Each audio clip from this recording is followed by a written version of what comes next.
Sri Krishna. This is Kavita from Hyderabad, and you're listening to the podcast of Bhagavad Gita, episode 5, for the people who love. I'm here to share the words given by Sri Krishna to Arjuna. Do hear me out till the end? And like, share, and subscribe to get more episodes of this podcast. So let's start. Jai Sri Krishna. Bhagavad Gita has 18 chapters. Each chapter has various slokas, which we'll detail in this podcast. This episode 5th will be about chapter 5 and 29 slokas.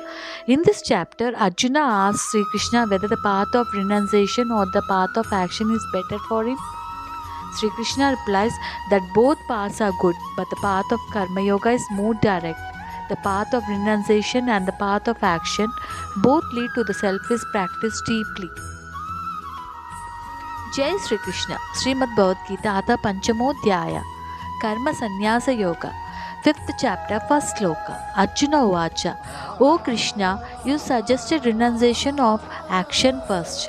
You followed up by encouraging practicing Karma Yoga without any ambiguity. Please tell me which is the better of the two.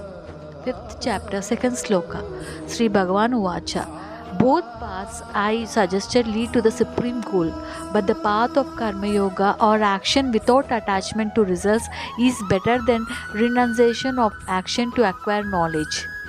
5th chapter, 3rd sloka. A Karma Yogi is considered to be renounced because he is free of desires and aversions pertaining to the results of action, free from all material bondages. He attains liberation easily. 5th chapter, 4th sloka.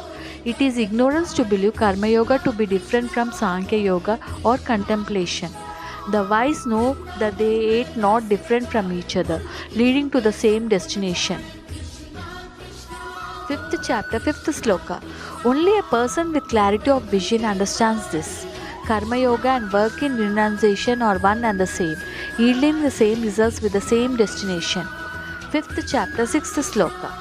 But renunciation of work in the absence of Karma Yoga or work in devotion is difficult. Only when one practices work in devotion does one easily attain the absolute. O mighty armed Arjuna. 5th chapter, 7th sloka. With the help of Karma Yoga, one purifies the sense, mind, and intelligence. With such self-control, he feels compassion for all living beings. Although continuously working, he is free of all entanglements. 5th chapter, 8th and 9th sloka. A person of such consciousness knows that he is not the doer. Even when he sees, hears, touches, smells, eats, walks, sleeps, breathes, talks, evaluates, he knows that it is not him but the material senses that are doing this by interacting with the sense objects.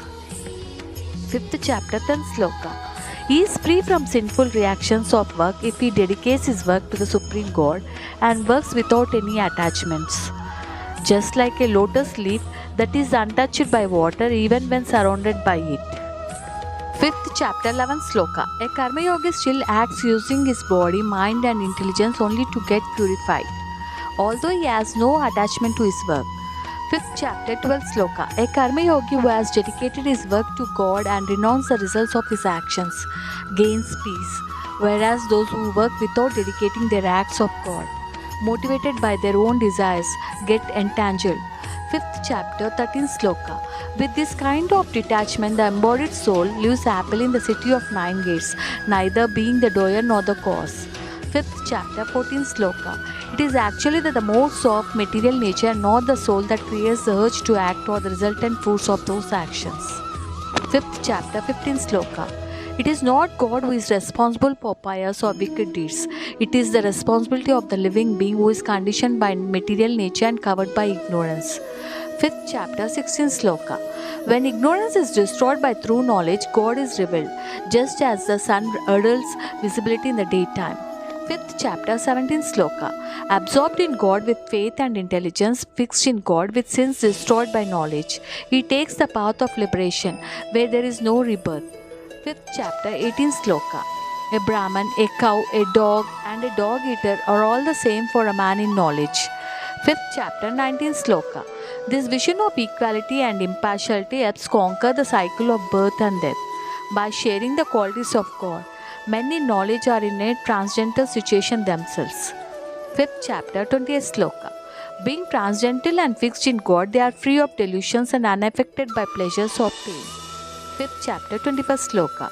Rejecting external sensual pleasures, they find joy within. Uniting with God, they find infinite happiness. 5th chapter, 22nd sloka. O Kaunteya, pleasure coming from sense organs is actually a source of pain.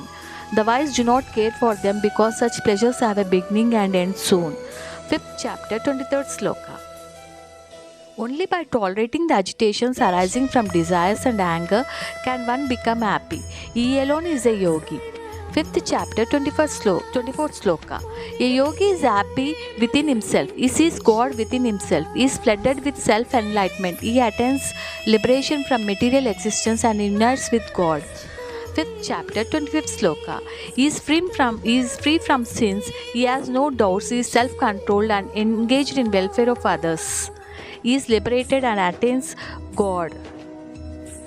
5th chapter, 26th sloka. He renounces anger and desires. His mind is under his control. He is self-realized. He gets liberation in this world and the next. 5th chapter, 27th and 28th sloka. Purging out thoughts of sensual enjoyment, concentrating between the eyebrows, equalizing the breath in inhalation and exhalation, controlling the mind and intelligence, giving up desires and fears. This is the way to liberation. 5th chapter, 29th sloka. Only when one understands that I am the enjoyer of end results of all sacrifices and austerities, I control everything in this world, and I am a friend to everyone, only then peace is attained. Brahma Vidyayam Yoga Shastra Sri Krishnarjuna Samvade Karma Sannyasa Yoga Nama Panchamodhyaya. Jai Sri Krishna. Here we understand from this chapter mixes the concept of renunciation or sannyasa with the previously discussed idea of the knowledge yoga path, because both ideas are used relatively interchangeably here. It can be assumed the path of renunciation is also the path of Sankhya Yoga, or the yoga of wisdom and knowledge. Krishna posits that both are legitimate paths to the truth and the true self. In devoting oneself to one of these paths, one can ultimately achieve both. The practice of meditating, renouncing worldly pleasures, and studying the scriptures are actions that lead to the wisdom of understanding the true self and to liberation from suffering. The path of Karma Yoga also leads to the same wisdom. Sri Krishna explains that in this way the two paths lead to the same place and involve both action and gaining understanding.